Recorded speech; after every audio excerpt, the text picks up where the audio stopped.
दोस्तों तुर्की जैसे देशों को लगता है कि वो भारत के अपाचे हेलीकॉप्टर्स रोक करके पाक जैसे देशों को आधुनिक ड्रोन्स, आधुनिक कैट्स वॉरियर सप्लाई करते हुए भारत के लिए दिक्कत पैदा करेंगे। लेकिन तुर्कियों को क्या पता था कि वो भारत के अपाचे हेलीकॉप्टर्स रोकेगा, और अमेरिका अब उस नतीजे पर पहुंच चुका है कि सिर्फ अपाचे नहीं बल्कि अपाचे के साथ MH-60R हेलीकॉप्टर्स का एक बड़ा बेड़ा भारत को एक्सपोर्ट किया जाएगा। और भारत ने भी यहाँ पर मस्त कूटनीति अपनानी शुरू की है, जिससे भारत तुर्की पाक को सबक सिखाने के साथ साथ रूस और अमेरिका में बैलेंस मेंटेन कर रहा है। जहां भारत और अमेरिका के बीच लगभग $1 बिलियन का नया डिफेंस समझौता साइन हुआ है। जानते हैं सारी डिटेल्स। दूसरी खबर देश की दिग्गज कंपनी टाटा से सामने निकल के आ रही है, जहां पर फाइनली टाटा ने डिसाइड कर लिया है कि देश के अंदर एक नया प्लांट सेटअप किया जाएगा और यहाँ पर बहुत बड़े स्केल पर इलेक्ट्रॉनिक प्रोड्यूस किए जाएंगे। स्पेशली सेमीकंडक्टर सेक्टर को प्रमोट करने के लिए टाटा ग्रुप की तरफ से एक लंबे समय से इस मुद्दे पर समझौता चल रहा था और अब वो फाइनल हो चुका है। इसमें 2 बड़ी कंपनीज पार्टिसिपेट कर रही हैं। जानते हैं सारी डिटेल्स आज के इस वीडियो में। यदि आपको हमारा काम पसंद आए, वीडियो को लाइक, चैनल को सब्सक्राइब जरूर कीजिएगा, क्योंकि आपका एक छोटा सा काम आप तक इस जरूरी और सही खबरें लाने में हमारी बड़ी मदद करता है। तो सबसे पहले भारतीय डिफेंस से आ रही अपडेट की बात की जाए तो रिसेंटली भारत और अमेरिका के बीच में लगभग $1 बिलियन के आसपास इंपॉर्टेंट समझौते साइन किए गए हैं, जिसमें एक कॉन्ट्रैक्ट है 24 MH-60R हेलीकॉप्टर्स की FMS डील। यहाँ पर ये डील लगभग 7,995 करोड़ यानी कि $946 मिलियन के आसपास है। अब ये हेलीकॉप्टर डील भारत के लिए इंपॉर्टेंट इसलिए भी बन जाती है क्योंकि रिसेंटली तुर्की जैसे देशों ने बहुत ज्यादा इंटरप्शन किया है भारत के डिफेंस सेक्टर को लेकर के। पाक की डायरेक्टली इनडायरेक्टली मदद की जा रही है, वो तो एक अलग सेगमेंट है, लेकिन जो हथियार अमेरिका से भारत आ रहे थे उन्हें तुर्की ने अपने एयरोस्पेस में आने नहीं दिया। आपने खबर सुनी होगी कि भारत आ रहे 3 अपाचे हेलीकॉप्टर जो कि अमेरिका के एक बड़े से कार्गो विमान में लोड करके ब्रिटेन, जर्मनी से होते हुए तुर्की के एयरोस्पेस से एंटर करते सीधे भारत वो पहुंच जाते। लेकिन तुर्की ने अपने एयरोस्पेस में एंट्री नहीं दी और ये हथियारों का मामला है, इसीलिए भारत के ये हथियार किसी और देश के एयरोस्पेस से एंटर नहीं कर पाए। मजबूरन कई दिनों तक ये कार्गो विमान ब्रिटेन में खड़ा रहा और फिर ये अमेरिका वापस लौट गया। और अब खबर ये है कि इनके रोटर ब्लेड्स को खोल करके उन्हें सुरक्षित स्थान पर पहुंचाया जा चुका है। फिलहाल अमेरिका के साथ बातचीत ये है कि अब ये हेलीकॉप्टर समुद्र के रास्ते भारत भेजे जाएंगे, क्योंकि नया रूट डिसाइड करने में और इस डील को कंप्लीट करने में 6 महीने का समय लग सकता है और ऐसे में समुद्र का रूट सबसे बेस्ट ऑप्शन है। फिलहाल समुद्र के रूट से भी भारत को कई चैलेंजेस फेस करने पड़ सकते हैं, लेकिन सवाल ये है कि अमेरिका चाहे तो 1 मिनट में ये सारा काम कर सकता है क्योंकि इनके पास बड़ी मिलिट्री पावर है। लेकिन शायद अमेरिका जानबूझ करके देरी कर रहा है इस काम में, क्योंकि इन्हें भी पता है कि पेमेंट हमें ऑलरेडी मिल चुकी है, तो टाइमली डिलीवरी हो ना हो कोई खास फर्क नहीं पड़ता है। भारत को जियोपॉलिटिक्स बैलेंस करने के लिए रिश्ते तो अच्छे रखने पड़ेंगे, शायद ये मानसिकता अमेरिका की हो सकती है। इस पर आपकी क्या राय है कमेंट्स में जरूर लिखिएगा। फिलहाल हुई रिसेंट डील्स की बात करें तो भारत और अमेरिका ने भारतीय नौसेना के लिए 24 MH-60R सीहॉक हेलीकॉप्टर्स के लिए 7,995 करोड़ रुपए की एक मेंटेनेंस पैकेज को साइन किया है।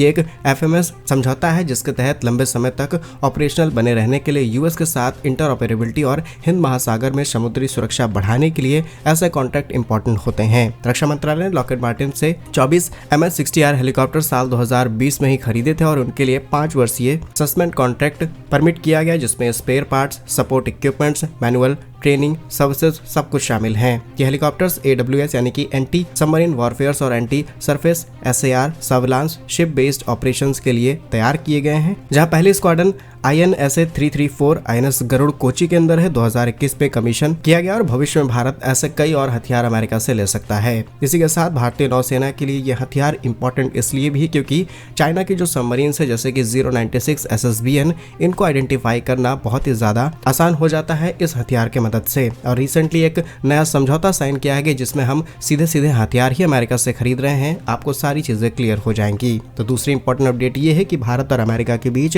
रिसेंटली $52.8 मिलियन यानी कि लगभग 440 करोड़ रुपए का समझौता साइन हुआ है, जिसमें एंटी सबमरीन सोनोबॉय जो कि एक तरीके की छोटी मिसाइल या फिर कहें पानी में तैरने वाला हथियार है और ये इन्हीं MH-60R हेलीकॉप्टर्स की मदद से पानी में लॉन्च किया जाता है और इसी हथियार की मदद लेकर के पानी में छुपी हुई सबमरीन सबमरीन्स और किसी भी छोटे मोटे खतरे को आसानी से पता लगाया जा सकता है। रिपोर्ट्स के मुताबिक पेंटागन ने विदेशी सैन्य बिक्री यानी कि दूसरे देशों को अब ये बेचने की मंजूरी दी है और अमेरिका ने एक लंबे समय के बाद कुछ इस तरीके के मॉडिफिकेशन अपने डिफेंस सेल प्रोडक्शन के साथ किया है। और जो FMS लिस्ट जारी की गई है इसमें भारत को एयर लॉन्च सोनोवाई यानी पनडुब्बी sensors, manual support services, technical support ये सब कुछ देने के प्रॉमिस कर दिए हैं। MS-60R हेलीकॉप्टर्स के साथ इन्हें सिंक करके भारत के लिए सारे ऑपरेशंस और ज्यादा इजी किए जाएंगे। इसी के साथ डिफेंस सिक्योरिटी कॉर्पोरेशन एजेंसी यानी DSCA ने बताया कि भारत ने अमेरिका में बने इन सोनबॉय खरीदने को परमिशन दे दी है।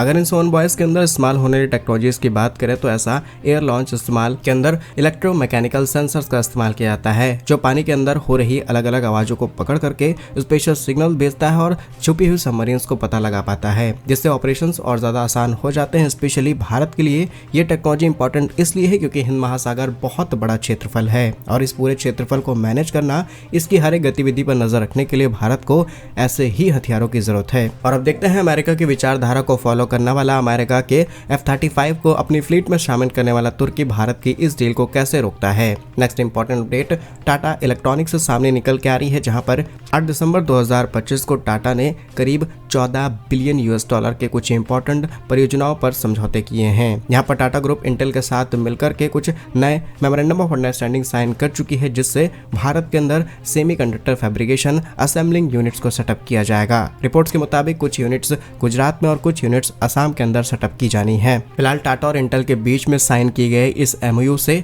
यहाँ पर मैन्युफैक्चरिंग और पैकेजिंग दोनों को शामिल किया गया है और ये सब कुछ इलेक्ट्रॉनिक्स या फिर कहें सेमीकंडक्टर्स के लिए किया गया। रिपोर्ट्स के मुताबिक ये समझौता एक OSAT है यानी कि outsource semiconductor assembling and testing facility है, जो कि इंटेल और टाटा के हब से भारत के अंदर सेटअप किया जाने वाला एक कोलैबोरेशन प्रोग्राम भारत के अंदर, और भारत के लिए ये एक एडवांस पैकेजिंग फैसिलिटी होने वाली है। अगर इस हुए कॉन्ट्रैक्ट की डिटेल्स आपको बताएं तो टाटा ग्रुप और इंटेल ने 8 दिसंबर 2025 को इस मेमोरेंडम ऑफ अंडरस्टैंडिंग पर हस्ताक्षर किए हैं, जिसमें consumer enterprise electronics, hardware, semiconductor, system manufacturing, इसके अलावा एडवांस पैकेजिंग सब कुछ शामिल है। गुजरात फैब और असम ओसैट प्लांट्स पर इंटेल प्रोडक्शन पैकेजिंग करेगी, वहीं AI computing design EMS capacity के लिए टाटा असम के अंदर कुछ यूनिट सेटअप करेगी। जहां भारत का टारगेट है 2030 तक ग्लोबल टॉप सप्लायर्स के अंदर एटलीस्ट 5th पोजीशन तक हम पहुंच जाएं AI PC बाजार के एक्सपोर्ट्स या फिर 6% को हासिल करने के लिए, और भारत लगातार इस कोशिश में है। इसी के साथ भारत सरकार ने PLI, DLI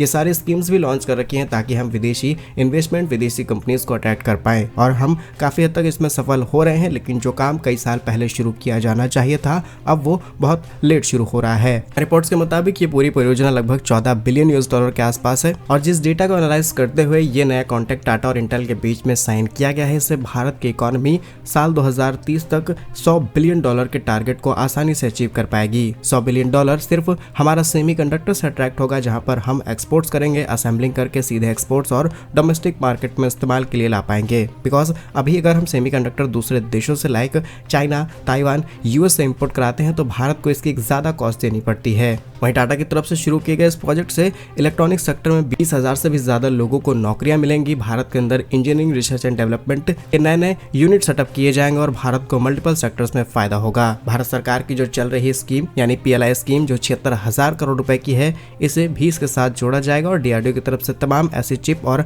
मशीनरी तैयार की गई है जिन्हें बल्क में प्रोड्यूस करने में भी हमें इससे हेल्प मिलेगी। ओवरऑल भारत के लिए विन विन सिचुएशन हो सकती है, क्योंकि जिस एनालिसिस के बेसिस पर यह कॉन्ट्रैक्ट साइन किया गया है, अगर ये इसी तरीके से रन करता है। बाकी क्या कुछ कहना है आपका इस पूरी खबर पर कमेंट्स में अपने जरूर लिखिएगा। भारत कैसे ही वीडियोस पाने के लिए वीडियो को लाइक, चैनल को सब्सक्राइब जरूर कीजिए। वंदे मातरम, भारत माता की जय।